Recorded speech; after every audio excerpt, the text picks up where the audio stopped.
فرش التراب يضمني. دو سوالات ہیں آپ سے. ایک تو یہ کہ تمام فرقے اور جو گروہ ہیں اسلام کے اندر، جو ہمارا اسلام ہے اس کے اندر جتنے بھی گروہ ہیں، اہل حدیث ہو گئے، دیوبندی یا جو بھی ہوتے ہیں، حنفی اور مالکی، جتنے بھی ہیں، ان کی تعلیمات اور ماخذ جو ہے وہ ایک ہی ہے، قرآن اور حدیث سے یہ اخذ کرتے ہیں. اختلاف یہ کہاں پہ کرتے ہیں؟ پھر اختلافی نقطہ جس کی وجہ سے یہ ایک دوسرے کے سے بہت دور ہو گئے ہیں، وہ پوائنٹس کیا ہیں؟ اور سوال میرا دوسرا یہ ہے کہ اسلامی فتوحات جو ہیں کیا وہ جہاد کا حصہ ہوتی ہیں؟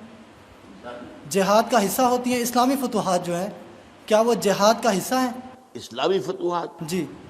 پہلی بات تو یہ ہے کہ یہ جو آپ نے گروہ گنوائے ہیں یہ مسلک ہیں، حنفی، مالکی، شافعی، حنبلی، سلفی.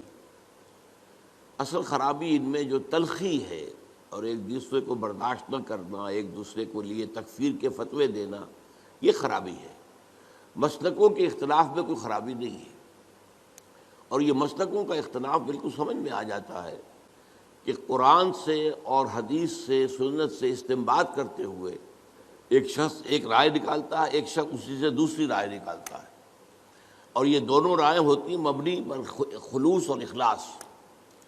مثلا میں آپ کو ایک واقعہ سناتا ہوں. ہمارے ایک بزرگ تھے ڈاکٹر عثمانی مرحوم، ان کے نام سے وہ ایک جماعت بھی حزب اللہ موجود ہے، وہ ایک علیحدہ مسئلہ ہے. انہوں نے ایک دفعہ درس دیا اور اس میں نماز باجماعت کے التزام اور پابندی کے لیے زور دینے کے لیے انہوں نے وہ واقعہ بیان کیا کہ حضور صلی اللہ علیہ وسلم جب مرض وفات میں مبتلا تھے تو ظاہر بات ہے کہ چند نمازوں میں وہ مسجد نبوی میں نہیں آ سکے اپنی بیماری کی وجہ سے. جیسے ہی ذرا طبیعت بہتر ہوئی تو آپ آئے، اور آپ نے اس وقت سہارا لیا ہوا تھا حضرت عباس رضی اللہ تعالیٰ عنہ اور حضرت علی رضی اللہ تعالیٰ عنہ. ان دونوں کے سہارے سے آپ مسجد کے اندر آئے تو حضرت ابو بکر نماز پڑھا رہے تھے، وہ پیچھے ہٹنے لگے کہ حضور آ گئے تو وہ آپ نماز پڑھائیں گے. تو آپ نے اشارت سے کہا نہیں تم نماز پڑھاؤ، اور آپ بیٹھ گئے حضرت ابو بکر کے پاس.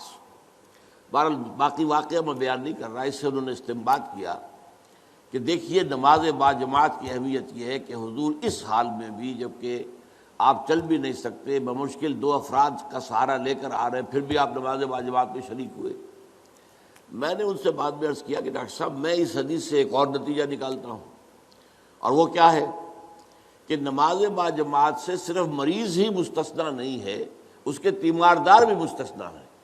حضرت عباس اور حضرت علی جو ہے وہ گھر کے اندر موجود تھے، مسجد میں تو نہیں آئے، وہ بیمار نہیں تھے، لیکن چونکہ وہ بھی حضور کے تیماردار تھے، حضور کی دیکھ بھال کر رہے تھے، تو گویا کہ ان کے لیے بھی اس وقت نماز باجماعت میں شریک ہونا لازم نہیں تھا. اب دیکھیے واقعہ ایک ہی ہے، اس سے ایک نتیجہ یہ نکل رہا، ایک نتیجہ یہ نکل رہا ہے. اس میں خلوص کی بنا پر لوگوں نے اختلاف کیا، اور اختلاف کی وجہ سے کوئی مسلک وجود میں آ گئے. یا ایک اور مثال میں آپ کو دیتا ہوں. حضور کی ایک حدیث ہے صلی اللہ علیہ وسلم کہ جب بھی مسجد میں جاؤ تو 2 رکعت جو ہے تحیۃ المسجد پڑھے بغیر مت بیٹھو، یہ مسجد کا حق ہے. آپ مسجد میں گئے ہیں 2 رکعت پڑھیے. ایک طرف تو یہ حدیث ہے، ایک طرف یہ حدیث ہے کہ سورج کے نکلنے کے وقت جب تک سورج پوری طرح نکل نہ چکے کوئی سجدہ نہیں ہو سکتا. فجر کے بعد فجر کی نماز کے بعد سے لے کر سورج کے پوری طرح طلوع ہونے تک کوئی سجدہ جائز نہیں. اسی طرح عصر کی نماز کے بعد سے اور سورج کے غروب ہو جانے تک پوری طرح کوئی سجدہ جائز نہیں. اب کیا کریں؟ اب اگر ایک شخص عصر کے بعد مسجد میں آیا ہے، اب مسجد میں مغرب کی نماز میں ابھی 10 منٹ ہے، 15 منٹ ہے، کیا کرے؟ وہ کون سی حدیث پر عمل کرے؟ پہلی حدیث پر عمل کرے یا دوسری پر کرے؟ پہلی حدیث پر عمل کرتا ہے تو گویا کہ وہ ممنوع اوقات میں سجدہ کر رہا ہے. دوسری پر عمل کرتا ہے تو جو پہلی حدیث ہے اس پر عمل رہ گیا. اب اس میں لوگوں نے اصول بنایا ہے کہ جہاں کسی چیز سے روکا جائے وہ زیادہ قوی ہے بنسبت اس کے جس میں حکم دیا جائے. تو روکا جانے والا معاملہ یہ ہے کہ نماز مت پڑھو فجر کے بعد سے سورج کے پوری طرح طلوع ہو جانے تک، اور عصر کے بعد سے سورج کے پوری طرح غروب ہو جانے تک. اب اس میں اختلاف ہے. تو اختلافات جو ہیں وہ قطعاً کوئی غیر فطری بات نہیں ہے. ایک اور واقعہ ہوا حضور کے زمانے میں جب یہ جو غزوہ احزاب ہوا ہے تو جب جو کفار جو تھے جو باہر سے آئے تھے اور گھیرا ڈالے پڑے ہوئے تھے چلے گئے، تو اب حضور صلی اللہ علیہ وسلم اپنے ہتھیار اتار رہے تھے. حضرت جبرائیل آئے، آپ ہتھیار اتار رہے ہیں، ہم نے تو ابھی تک ہتھیار نہیں اتارے، بنو قریظہ کا معاملہ کرنا ہے ابھی. انہوں نے جو غداری کی اور عین جو ہے جنگ کے موقع کے اوپر عہد کی خلاف ورزی کی، انہیں سزا دینی ہے. اور چلیے حضور نے سب کو حکم دے دیا، اب کوئی مسلمان عصر کی نماز غالباً تھی نہ پڑھے جب تک کہ بنو قریظہ میں نہ پہنچ جائے، یعنی جلد از جلد بنو قریظہ کے علاقے میں پہنچ جائے. اب کچھ حضرات کا معاملہ ایسا ہوا کہ وہ ابھی راستے میں تھے، انہوں نے محسوس کیا کہ نماز جو ہے عصر کا، وہ تو اب عصر جو ہے وہ ہماری قضا ہو جائے گی، اب نکل رہا ہے، اب ہم وہاں پہنچ نہیں ابھی تک کیا کریں. کچھ نے کہا کہ نہیں صاحب کچھ بھی ہو، نماز قضا ہو یا نہ ہو. حضور نے کہا نماز مت پڑھو جب تک بنو قریظہ کے علاقے میں نہ پہنچ جاؤ، تو ہم تو نماز نہیں پڑھیں گے. کچھ لوگوں نے کہا نہیں یہ تو حضور نے اصل میں جلدی کرنے کے لیے تاکید کر کہا تھا، ورنہ مراد یہ نہیں تھی. انہوں نے نماز پڑھ لی. اب کچھ لوگوں نے نماز پڑھ لی، کچھ نے نہیں پڑھی. حضور کے سامنے جا کے بات رکھی گئی، حضور نے فرمایا دونوں نے صحیح کیا، یعنی دونوں نے استنباط کیا ہے اپنے اپنے اصول سے اور اپنی یعنی ایک عقلی صلاحیت کو برسر کار لاتے ہوئے، تو دونوں کا معاملہ ٹھیک ہے. اس اعتبار سے اختلافات سے زیادہ پریشان نہیں ہونا چاہیے. ان اختلافات کے اندر جو تلخی پیدا ہو گئی ہے وہ اس وجہ سے ہے کہ ہم نے ایک مذہبی پیشہ بنا لیا اپنے ہاں. اسلام میں کوئی مذہبی پیشہ نہیں ہے. ہر شخص نماز پڑھا سکتا ہے، ہر شخص جو ہے اپنی بچی یا بچے کا نکاح پڑھا سکتا ہے، ہر شخص اپنے والد یا والدہ کی نماز جنازہ پڑھا سکتا ہے، کسی مولوی کی ضرورت نہیں ہے. لیکن ہم چونکہ پڑھتے نہیں، دین ہم نے سیکھا نہیں، ہم نے دنیاوی علوم حاصل کیے ہیں، تو ہم نے ایک پیشہ بنا لیا. وہ پیشہ جو ہے، اور پیشے کے اندر ظاہر بات ہے کہ پھر آپ کو معلوم ہے کہ وہ تلخیاں پیدا ہو جاتی ہیں، جس کو آپ کہتے ہیں پروفیشنل جیلسیز. یہ پروفیشنل جیلسی از اے رول.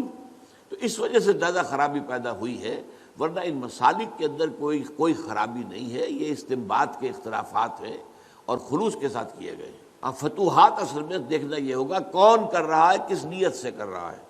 ایک فتوحات وہ ہیں جو خلافت راشدہ میں ہوئی ہیں.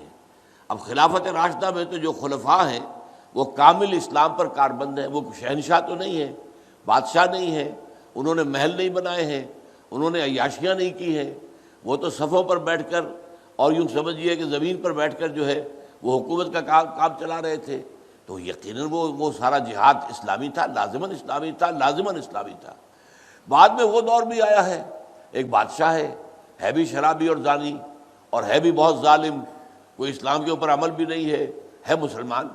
وہ کسی ملک کو فتح کرنے کے لیے فوج کشی کرتا ہے، تو ظاہر بات ہے اس کا معاملہ جہاد فی سبیل اللہ کا نہیں ہے. یہ تو در حقیقت اپنی حکومت کو بڑھانے کے لیے وہ توسیع کے لیے کوشش کر رہا ہے. تو یہ سارا ڈیپینڈ کرے گا اس پر کہ ہے کون جو شخص یہ کام کر رہا ہے. خلفائے راشدین نے کیا تو خالص جہاد تھا، اس میں کوئی شک ہی نہیں. اس سے زیادہ پاک اور اس سے زیادہ صاف اور پیور اور جہاد فی سبیل اللہ کون سا ہوگا. لیکن یہ کہ بعد کے حالات جو ہے جو بہت خراب ہوئے، درمیان میں کچھ درمیانی حالات بھی ہیں، نسبتاً بہتر لوگ بھی تھے، انہوں نے بھی فتوحات کی ہیں. اب ان کا حکم بھی اب آپ چھوڑیے اللہ پر، ان کے جو نیتیں ہیں، اللہ تعالیٰ نیتوں کا جاننے والا ہے. تو بہرحال یہ میں نے دو انتہاؤں کا آپ کے سامنے ذکر کر دیا کہ ایک خلافت راشدہ کے دور میں فتوحات ہو رہی ہیں اور ایک بعد میں بہت دور میں جبکہ بادشاہت اور ملوکیت اور اس کی ساری گندگیاں آ چکی اور محل بن چکے، عیاشیاں شروع ہو چکی. ایک اس زمانے میں ہو رہا ہے، تو ان دونوں کا حکم مختلف ہوگا. هي الحلقات تحفظني بآيات من القرآن، هي الحلقات تملأني بحب المصطفى العدنان.